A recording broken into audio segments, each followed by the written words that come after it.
Welcome back to The Explainer. Today, we're stepping right into the dark. We're going to deconstruct a terrifying true event from 2004, and we'll be relying entirely on the raw sensory details from our source material to pull you directly into a quiet, peaceful night that suddenly turned into a desperate fight for survival. Let's set the scene here. It's 2004. Our narrator is enjoying a couple of well-deserved days off work, just relaxing alone in a small house tucked away in a really quiet neighborhood. It's a pitch-black evening and heavy rain is pouring down outside. Imagine them just sitting out on the front porch, listening to the storm roll in. It's right around 10 p.m. And then suddenly, the landline rings from inside the house. They walk in, check the caller ID, and see two words: unknown caller. Now back then, landlines were the main way we communicated at home. But something about this late-night ring just makes them hesitate. So they ignore it. The isolation was absolute. As they put it, it honestly felt like they were the only person awake in the entire world. Part 1. The Storm and the Silence. Let's get right into this first phase of the night, where that quiet is broken by a creeping, inexplicable paranoia. This timeline brilliantly illustrates the ticking clock of the evening. It maps out this slow, agonizing escalation. At 10 p.m., not call is ignored, and the neighborhood is completely silent except for the driving rain. The narrator actually goes back outside to the porch, but by 10:30 p.m., the atmosphere shifts completely. It was like their primal instincts just completely took over. Their gut was literally screaming at them that something bad was nearby. And the terrifying part, the narrator couldn't logically explain it. Every single shadow suddenly felt wrong. Even the neighboring houses looked unsettling somehow. Their chest felt inexplicably tight. The darkness wasn't peaceful anymore. It felt incredibly heavy, dangerous even. This gut feeling became so overwhelmingly oppressive that they finally just gave in, retreated inside, locked the front door, and cranked up the TV volume just to distract themselves. And then, the phone rings again. Same unknown number. They actually go to pick up the receiver for a split second, but pure fear stops them, and they slowly place it right back down. Which brings us to part 2, Stranger at the Door. Let's see how this builds from an unseen paranoia into a very visible, immediate threat. An hour passes. It's now sometime after 11 p.m. The storm outside has gotten so much worse. Thunder is literally shaking the windows, and rain is flooding the streets. Then, out of absolutely nowhere, bang, bang, bang. Violent knocking explodes against the front door. I mean, just imagine the sheer terror of that sudden, aggressive sound piercing through the chaotic noise of the storm. The narrator nearly jumps right off the couch. They freeze, their heart absolutely hammering in their chest, before they slowly creep toward the door to peek through the peephole.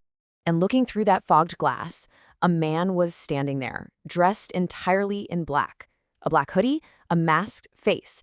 But what's really interesting and utterly terrifying about this is the intruder's unnatural posture. It froze the narrator's blood. He wasn't standing normally, like a regular person waiting for you to answer the door. No, he was leaning in uncomfortably close against the wood, listening intently for movement inside the house. He wasn't just waiting out there. He was hunting. Part 3. The Breach. Stepping back in pure fear, the narrator silently dials 911 on the hallway landline, desperately praying this is just some random creep wandering through the neighborhood. But the absolute second they press the call button, boom! An incredibly loud, heavy metallic slam violently smashes against the front door. This isn't knocking anymore, guys. It's a full-on strike.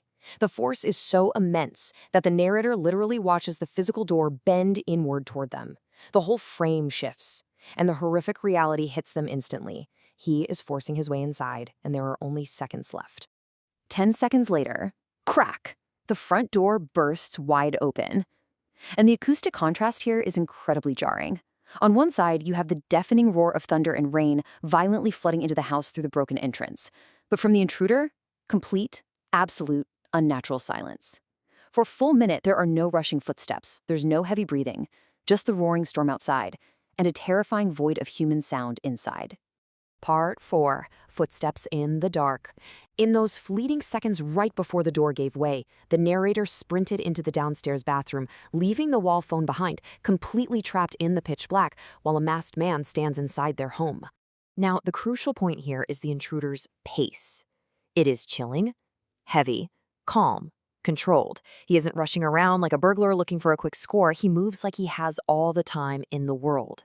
First, he paces through each of the downstairs rooms. Then he moves back toward the front door and he actually shuts it. For a split second, the narrator feels this massive wave of relief, thinking, okay, he left. But then, the footsteps return. He walks right past the bathroom door and slowly, deliberately, starts climbing the staircase. 15. That is the number of agonizing minutes our narrator remains completely frozen in that dark bathroom. For a quarter of an hour, they sit in utter, absolute silence. The carpet muffles the intruder's boots, so all they can hear are the faint, occasional creaks of the floorboards directly above them, followed by long, agonizing minutes of silence.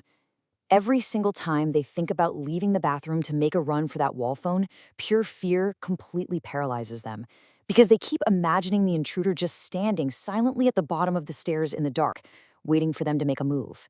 Part 5. The uninvited guest. And just as this isolation feels entirely permanent, a new sound cuts through the rain outside.